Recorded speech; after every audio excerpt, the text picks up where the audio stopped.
नहीं, दूसरी शादी करता हूँ तो बोला हूँ ना कि सब लोग 20 चप्पल निकाल के मारिएगा दूसरी शादी अगर करेंगे। जिंदगी में एक बार प्यार जरूर होता है, जिससे होता है ना वो कभी नहीं मिलता। विष्णु राज के गर्लफ्रेंड राधिका मालती चौहान के ऊपर पहुंचाकर विष्णु के इस केस में फंसाकर भाग रहा था मुजफ्फरपुर, तो पुलिस पकड़ लिया। राधिका, विष्णु राज, मालती चौहान इन दोनों पति पत्नी में विवाद करके वायरल होना चाहता था। जैसे ही राधिका वायरल हुआ तैसे ही विष्णु के जिंदगी से निकल चुका। मगर मालती चौहान, विष्णु राज इन दोनों पति पत्नी में विवाद हो चुका। इतना विवाद हुआ, इतना बदनाम हुआ कि अभी मालती चौहान ऊपर चला गया। अब देखा यहाँ के माहौल खराब हो चुका।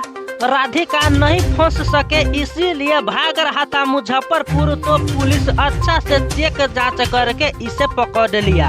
अब राधिका भी इस केस में शामिल हो चुका है, अब बचने वाले नहीं है। जिस तरह से मालती चौहान के बदनाम करके उसे ऊपर पहुंचवा दिया, अब बचने वाले नहीं है।